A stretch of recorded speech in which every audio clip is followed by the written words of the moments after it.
Guys, you're looking at an article, and thank you, Tammy Wine, for helping me keep up with the so many things that we're trying to cover here.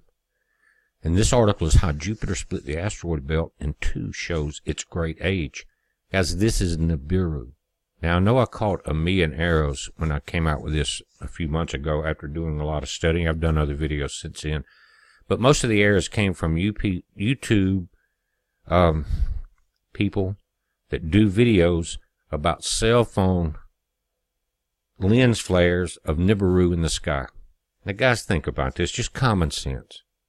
If a planet big enough to see on a cell phone that's really a lens flare came around the sun, or in millions of people would see it.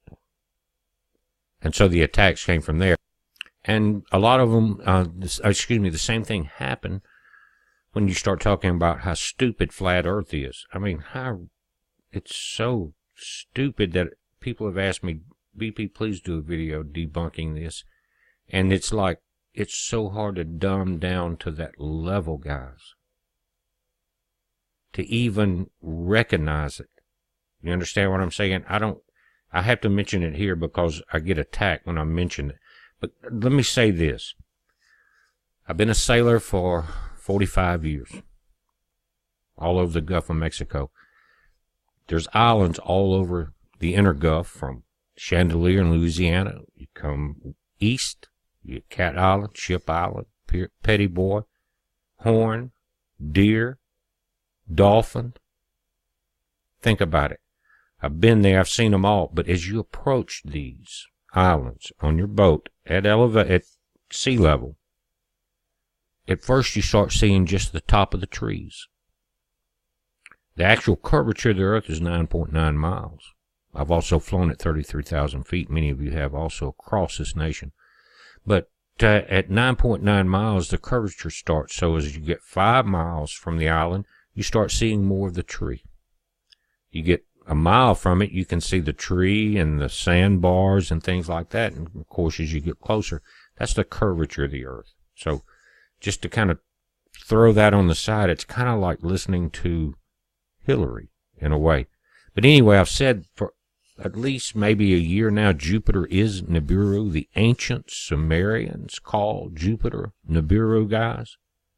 One of the most technologically advanced civilizations we've ever known. We are nowhere near the level that the Sumerians were. Now, I agree they had outside influence. But again, in the models that have been used in the supercomputers, show Jupiter and Saturn pulling in, destroying the fifth planet, knocking big hunks off of Jupiter, creating total chaos in our inner solar system, including the Earth and the Moon, and creating the asteroid belt. So now Jupiter is the remains of Nibiru, we call Jupiter, is the fifth planet, but the actual fifth planet is the asteroid belt. Now, as I just mentioned, many models have shown through the rotation cycles. We have solar system, or 3D solar system on our site. There's many, many other models. But again, they have supercomputers that we don't have access to. So this approach is completely different.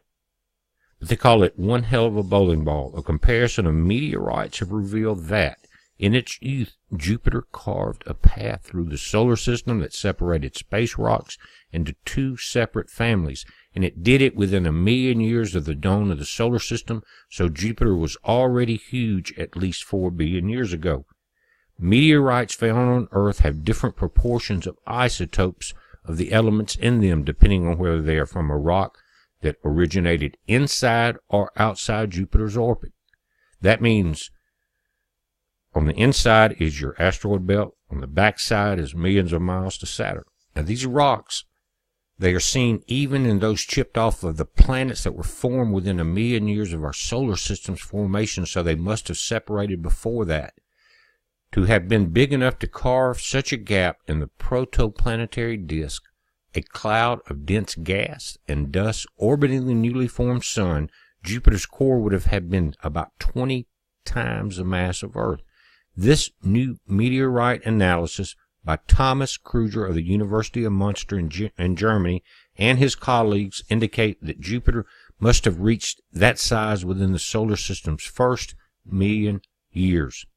Now think about that. The binary twin and a failed gas giant of our sun. Many solar systems, way more solar systems, have binary twins than those that don't. In other words, twin stars. But Jupiter was so massive that we're dealing with two stars, and instead of God letting this solar system collapse into a black hole, this happened. If Jupiter had completely pulled in, as dual gas giants do, and create a black hole, nothing would have been here. But this is in God's hands, and don't forget it. It says Jupiter is thought to have formed like other gas giants. Its rocky core came first, then it gradually accreted more material from the dust and gas around the sun, and later acquired its gassy envelope. That's what's left. Kruger's team analyzed 19 iron meteorites found on Earth that originated from small bodies that formed alongside Jupiter. Now, they again observed 19 iron meteorites that were found, and they had originated from small bodies that formed alongside Jupiter. Now, let me slow this down so we don't get lost here. The isotopes of elements in the rocks that formed inside Jupiter's orbit, where we are, had more elements of the type that are slowly built up in the stars, whereas the ones from further out of the solar system were enriched in the heavy elements that form faster in high-energy situations. And that is gamma ray bursts, things like that.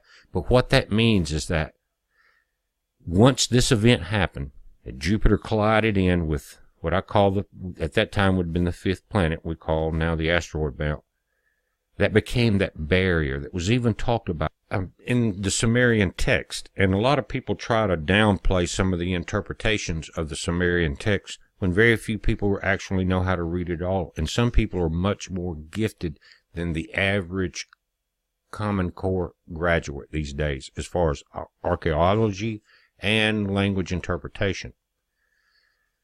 So some of the information out there that is proving now to be true has been blasted by mainstream science.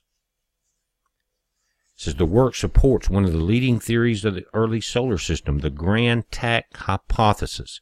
This supposes that Jupiter was born a few million years before Saturn, and its enormous mass was tugged toward the sun.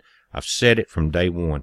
Once Saturn formed, however, its gravity pulled Jupiter back from the brink of stellar destruction and towards the outer solar system. So just imagine Jupiter being pulled in during solar minimum, because Jupiter has its own magnetic field. Earth's magnetic field and all the other planets are generated by the energy of the sun.